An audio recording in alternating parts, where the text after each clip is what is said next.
When CD Projekt Red's massive fantasy RPG was first released on Xbox One, PC, and PS4 in 2015, our reviewers said it elevated The Witcher 3 to a plane few other RPGs inhabit.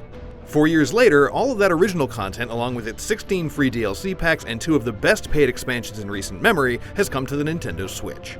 While this definitely isn't the best way to experience all that The Witcher 3 has to offer, it's in many ways an impressive port of an amazing game that offers a more convenient way to digest its more than 150 hours, so long as you keep it in handheld mode.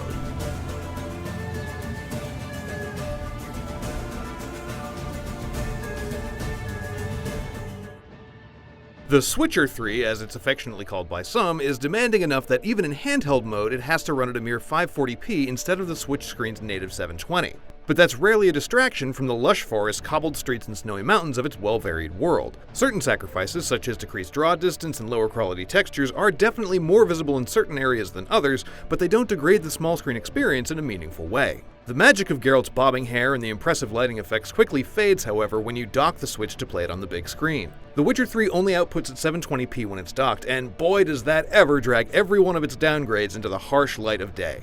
Sure, it maintains a mostly consistent 24 to 30 FPS, but textures are muddy, the poppin' is exponentially more noticeable. I implore you, if you want to play this game on a TV and have access to any other platform, you're doing yourself a disservice running it on Switch. Controlling Geralt feels good for the most part, though there are a couple of issues that can be a bit of a headache. The first is that since The Witcher 3 was originally designed for larger screens, it can be difficult to keep track of smaller enemies, especially when you're fighting them in thick brush, which, let's face it, is almost always. Larger enemies or single target fights have their own challenge. Thanks to the Joy-Con's button placement directly above or under the thumbsticks, making use of potions or manipulating the camera in combat is a bit clunky.